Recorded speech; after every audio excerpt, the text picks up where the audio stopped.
আসসালামু আলাইকুম। আপনাদের সবাইকে সিনেটিক বাংলা চ্যানেলে স্বাগতম। আজ এক্সপ্লেন করতে চলেছি Malayalam best revenge thriller movie officer on duty, যেখানে হরি নামের এই কঠোর পুলিশ অফিসার জড়িয়ে পড়ে মাদকদ্রব্য ও যৌন নিপীড়নের মতো ভয়ঙ্কর জগতে। হরি কেসের ভিতর ঢুকে পড়লে উঠে আসে অজানা সব তথ্য। তো আর দেরি না করে চলুন শুরু করা যাক আজকের ভিডিও।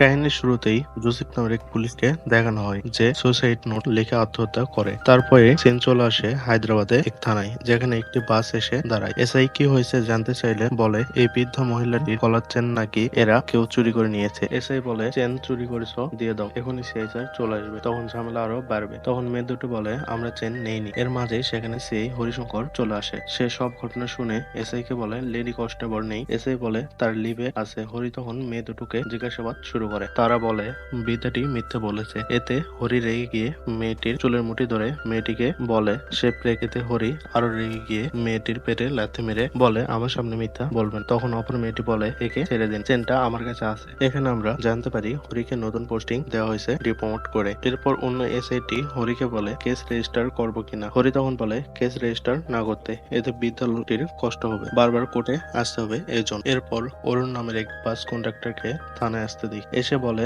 সে একটি সোনার চেন বন্ধক রাখতে গিয়েছিল, কিন্তু দোকানদার সোনার চেন এর বদলে অন্য চেন দিয়েছে, দামও দিচ্ছে না। হরি একে জিজ্ঞেস করে কোথা থেকে সে এই চেন কিনেছিল আর কেন সে এটা বন্ধক রাখতে চায়। অরুণ বলে তার স্ত্রী অনেক অসুস্থ, অপারেশনের জন্য টাকার প্রয়োজন, এজন্য সে চেনটি বন্ধক রাখতে চায়। আর এই চেন অরুণ তার মেয়ের জন্য আনাসোয়া জুয়েলার্স থেকে কিনেছিল। তদন্ত করলে দেখা যায় সে সত্যি ওই দোকান থেকে চেনটি কিনেছিল। হাসপাতালে হরি তদন্তের জন্য আসলে দেখা যায় তরুণের বউ সত্যি এডমিট আছে, আর তার মেয়েকে হরি চেনটা দেখিয়ে বলে এটা তার কিনা। মেয়েটি না দেখে বলে হ্যাঁ সেটা তার। এতে হরির সন্দেহ হয়। সে অরুণকে অন্য জায়গায় পাঠিয়ে দিয়ে তার মেয়েকে ধমক দিয়ে জিজ্ঞাসা করলে সে বলে আসল চেনটি সে ফিনান্স কোম্পানিতে বেচে দিয়েছে। অরুণ চলে আসায় মেয়েটি আর কিছু বলে না। হরি তাকে বলে তার স্ত্রীর অপারেশন হয়ে গেলে সে যেন তার মেয়েকে নিয়ে থানায় আসে। আর অপরদিকে হরি তার স্কোয়াডকে পাঠিয়ে দেয় ফিনান্স কোম্পানিগুলোতে যে সেম ডিজাইনের চেন আর কেউ বেঁচেছিল কিনা। 32টা কোম্পানিতে ঘোরার পর সেই আসল চেনটি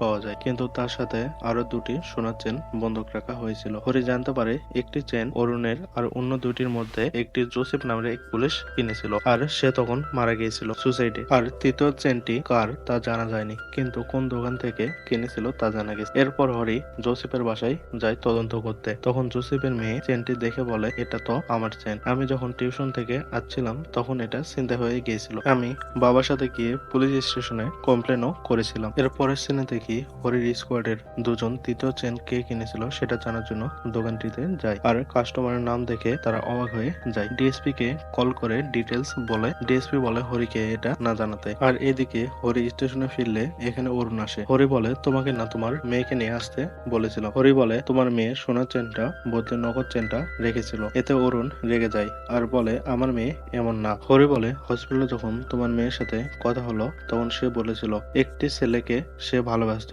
ছেলেটি তাকে বোকা বানিয়ে আসল চেনটি নিয়ে নিয়েছে। এতে অরুণ আরো রেগে যায়। ডিএসপি সাহিল হরিকে বলে হায়দ্রাবাদের একটা কেস তোমাকে সলভ করতে হবে। সেখানকার এসআই হঠাৎ অসুস্থ হয়ে পড়েছে। হরি বুঝতে পারে তাকে কেস থেকে সরাতে চায়। হরি বলে সে এই কেস সলভ না করে কোথাও যাবে না। পরের সিনে দেখানো হয় হরির স্ত্রী দেবিকা ও তার মেয়ে মিনুক। এখানে হরির কাছে একটা কল আসে। সে দ্রুত বেরিয়ে যায়। অরুণের বাড়ি গিয়ে হরি দেখতে পায় অরুণের মেয়ে আত্মহত্যা করেছে। অরুণ হরিকে দেখে রাগে ফেটে পড়ে, বলে সব আপনার জন্যই হয়েছে।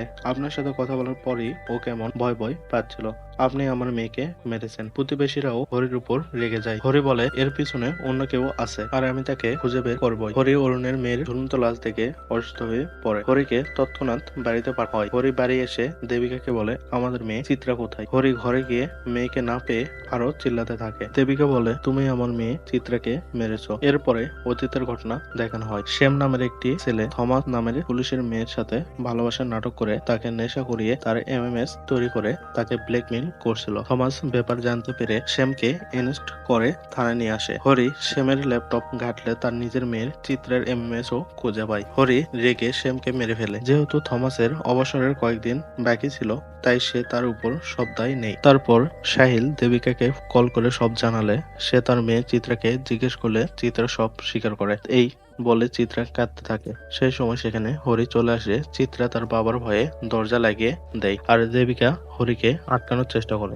দরজা ভেঙে হরি দেখে চিত্রা গলায় ফাঁস দিয়ে আত্মহত্যা করেছে। এরপর থেকেই দেবিকা হরিকেই তার মেয়ের হত্যাকারী বলে দোষী করে। গল্প আবার বর্তমানে চলে আসে আর দেখি অরুণ মিডিয়াতে বলতে থাকে সেই হরির জন্যই আমার মেয়ে মরে গেছে, ওর মৃত্যুর জন্য সেই দায়ী। এতে হরির রেপুটেশন আরো খারাপ হতে শুরু করে। হরি জানতে পারে থমাস জেল থেকে ছাড়া পেয়েছে। হরি তার সাথে দেখা করে বাড়ি চলে আসে। সেই রাতেই থমাসের বাড়ি 5 জন ছেলে মেয়ে আসে। বলে সে তার মেয়ের ফ্রেন্ড, কিন্তু তাদের আচার আচরণে থমাসের সন্দেহ হয়। থমাস তাদের গ্রুপ ফটো দেখে জিজ্ঞেস করে এর মধ্যে তারা কোনটা। তখন একজন সেমের ছবি দেখিয়ে বলে আমরা এর বদলা নিতে এসেছি। এই বলে হামলা করে থমাস আর তার স্ত্রীকে বিষ দিয়ে মেরে ফেলে। থমাসের বউ মরতে মরতে বলে আমার স্বামী শ্যামকে মারেনি, মেরেছে হরিসং। থমাসের ফোন থেকে তারা হরিকে খুঁজে পায়। পরদিন সকালে হরি থমাসের বাড়ি তদন্ত করতে আসে। সেখানের কিছু আলামত দেখে তার মনে সন্দেহ হয়। সবাই আত্মহত্যার কথা বললেও সে মানতে চায় না। সে বলে নিশ্চয় তাদেরকে কেউ হত্যা করে আত্মহত্যা দেখানোর চেষ্টা করা হয়েছে। চেন আর এমএমএস এর কেসের মধ্যে নিশ্চয়ই কোনো যোগসূত্র আছে। হরি তার মেয়ের বন্ধুদের শ্যামের ছবি দেখে জিজ্ঞেস করে তাই কেউ চেনে কিনা। চিত্রার বন্ধুরা বলে না, শ্যাম ছিল না। হরি চিন্তায় পড়ে যায়, তাহলে শ্যামের ল্যাপটপে চিত্রার এমএমএস আসলো কিভাবে। এরপর হরি জোসেফ নামের পুলিশের মেয়ের সাথে দেখা করে বলে সত্যি করে বলো তোমার চেন ছিনতাই হয়েছিল নাকি বেঁচে দিয়েছিলে। এতে মেয়েটি বলে সে একজনকে ভালোবাসতো, কিন্তু ছেলেটি তার ফয়দা উঠায়, তার এমএমএস তৈরি করে ব্ল্যাকমেল করতো, তাই সেই চেনটি বিক্রি করে তাকে টাকা দিয়ে দিয়েছে। হরি শ্যামের ছবি দেখে জিজ্ঞেস করলে মেয়েটি জানায় এটা সেই ছেলে নয়। তদন্তে আরো একটি চেন পাওয়া গেছিল। যে মেয়েটি এই চেন বিক্রি করেছিল তাকে জিজ্ঞেস করলে জানা যায় এই চেনটি সে শপিং মলের ট্রায়াল রুম থেকে খুঁজে পেয়েছিল। যেদিন সে এই চেনটি খুঁজে পেয়েছিল সেই ডেট অনুযায়ী সিসিটিভি ফুটেজ দেখলে দেখা যায় একটি মেয়ে তার হ্যান্ডব্যাগ রেখে চলে যায়। সেই ব্যাগেই এই চেনটি পাওয়া যায়। মেয়েটি ম্যানেজারের সাথে কিছুক্ষণ কথা বলছিল। পরে সেই ম্যানেজারের সাথে কথা বললে হরি জানতে পারে মেয়েটির নাম এনা। সে মেয়েটির সাথে আগে পাবে ডান্স করত। এখানে এনা তাকে চিনতেই পারেনি। এখানে দেখা যায় সে 5 জনের মধ্যে 3 জন ছেলে হরিকে ফলো করছিল। এর পরের সিনে বৃষ্টি বলে আমাদের আন্ডারগ্রাউন্ড হওয়ার সময় এসেছে। যেহেতু হরি এনাকে চিনতে পেরেছে, ডিএসপি হরিকে জিজ্ঞেস করে কেস কতদূর এগুলো। এতে হরি বলে নিশ্চয় শ্যামের বন্ধুরা রিভেঞ্জের জন্য থমাসকে মেরেছে। এটা পুরোটাই প্রিটেন্ড মার্ডার। জানতে এও পেরেছি এনা নামের একটি মেয়ের ব্যাপারে। সে বেঙ্গালুরুতে থাকে। শ্যামও বেঙ্গালুরুর। এদের মধ্যে নিশ্চয়ই একটা কানেকশন আছে। এরপরে হরি তার টিম নিয়ে বেঙ্গালুরুতে যায়। গিয়ে জানতে পারে জোসেফ নামের পুলিশটিও বেঙ্গালুরুর। এরপরে হরি খেয়াল করে এই গ্যাংটা শুধু পুলিশের মেয়েদেরই টার্গেট করেছে।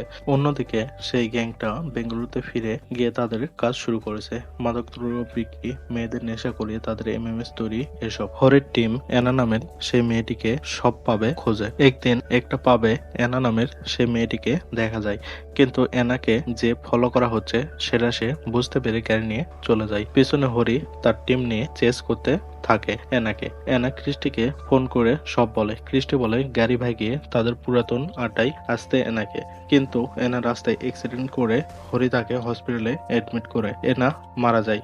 হরি ডাক্তারকে বলে কেউ এনাকে দেখতে আসলে হরিকে খবর দিতে। একটু পরে ডাক্তার মর্গে আসলে সেই গ্যাংকে দেখতে পায় এনার পাশে আর হরিকে ইনফর্ম করার জন্য ফোন বের করে, কিন্তু শুধু মিস কল হয়। এতে হরি বুঝতে পেরে মর্গের দিকে ছুটে যায়। গিয়ে সেই গ্যাংকে দেখতে পায়। এরপরে সেই গ্যাংটি হরিকে হামলা করে। হরি তাদের সাথে পেরে ওঠে না। ক্রিস্টি হরিকে মারতে থাকে। তখন ডাক্তারটি এমার্জেন্সি বেলটি প্রেস করে দেয়, কিন্তু এরা ডাক্তারের গলায় ছুরি ধরে বের হয়ে যায়। হরি যেহেতু আঘাত পেয়েছিল তাই সে ঠিক মতো হাঁটতে পারছিল না, তাই তারা পালিয়ে যায়। সেখান থেকে তারা প্ল্যান করতে থাকে আর লুকিয়ে থেকে লাভ নেই। নিজেদের যখন চেহারা হরি দেখেই ফেলেছে তখন তাকে শেষ করার দরকার, এতেই আমাদের বদলা মিটবে। হরিকে হসপিটালে এডমিট করা হয়। সেখানে ডাক্তারটি বলে আমি ওদেরকে চিনি, ওদের রিহেবে রাখা হয়েছিল ড্রাগসের নেশা ছাড়ানোর জন্য। তখন ওরা জানানোর মতো আচরণ করত। হরি তদন্ত করে জানতে পারেন জোসেফ নামের পুলিশটি এনা, সিলার আর শ্যামের কাছ থেকে ড্রাগস খুঁজে পেয়েছিল। আগের ঘটনা দেখানো হয়। শ্যাম জোসেফকে বলে কেস না বানাইতে, তার বদলে তারা টাকা দিয়ে দিবে। এতে জোসেফ বলে টাকা চায় না, এনাকে চাই সে। এতে এনা জোসেফের মুখে থুতু দেয়। জোসেফ মাঝ রাস্তায় জঙ্গলে গাড়ি দাঁড় করায়। এরপর এনা আর শিলার ধর্ষণ করে। এর বদলা নিতেই জোসেফের মেয়ের এমএমএস তারা বানিয়েছে আর জোসেফকে আত্মহত্যা করতে বাধ্য করিয়েছে।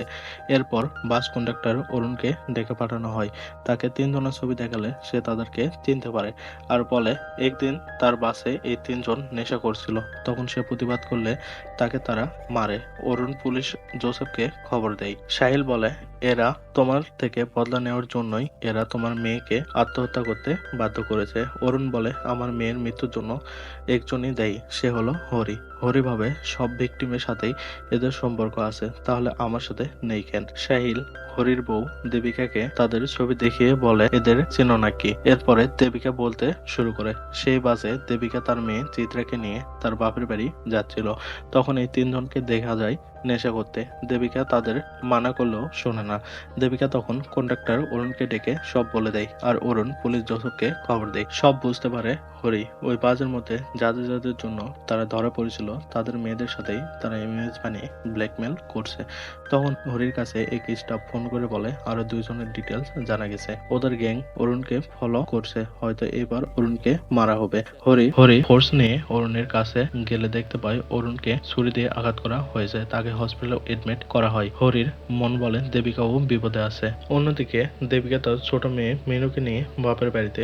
সেখানে ক্রিস্টি ও তার গ্যাং উপস্থিত হয় আর হরিকে ফোন করে সেখানে আসতে বলে। কিন্তু ক্রিস্টির এটা জানা ছিল না দেবিকার বাবা একজন এক্স আর্মি অফিসার। সে তার ডয়ার থেকে বন্দুক বের করে গুলি চালাতে থাকে, কিন্তু তাদের গায়ে লাগে না। দেবিকা তার মেয়েকে নিয়ে পালাতে গেলে ক্রিস্টির গ্যাং তার পিছনে সেখানে চলে আসে। দেবিকাকে ছুরি দিয়ে আঘাত করে। মিনু লুকিয়ে পড়ে। ক্রিস্টি আর তার গ্যাং মিনুকে খুঁজতে থাকে। হরি সেখানে এসে পৌঁছায়। খুব মারপিট হয়, নিজে কিছু মার খায় আর তাদের কিছু মারে। তার মেয়েকে কেমন করে এরা মেরেছে সেটা ভেবে হরি জোর পায়, তাদের ঘায়েল করে। ক্রিস্টি সহ বাকি 3 জনকে অ্যারেস্ট করা হয়, কিন্তু 4 মাস পর তারা জেল থেকে বেরিয়ে যায়, কারণ তাদের বিরুদ্ধে কোনো প্রমাণ পাওয়া যায়নি। ক্রিস্টি প্ল্যান করতে থাকে হরিকে এবার সেই মৃত্যু দেখবে। একটু পরে নিউজ দেখানো হয় ক্রিস্টি সহ অন্যদের মৃতদেহ পাওয়া গেছে। আসলে হরি নেশা দ্রব্যের মধ্যে বিষ দিয়ে দিয়েছিল আর এটা খেয়ে তারা মারা গেছে। কিন্তু হরি সাহিলকে সত্যি বলে না, বলে মরেছে তো মরেছে। আর এখানেই এই অসাধারণ ক্রাইম সাসপেন্স সিনেমাটি সমাপ্ত হয়। তো কেমন লাগলো আপনাদের এই মুভির এক্সপ্লেনেশনটি সবাই কমেন্টের মাধ্যমে জানিয়ে দিন। আবার দেখা হবে আপনাদের সাথে এমনই একটি নতুন ক্রাইম থ্রিলার সিনেমা নিয়ে খুব তাড়াতাড়ি। ততক্ষণ পর্যন্ত আল্লাহ হাফেজ, ভালো থাকুন।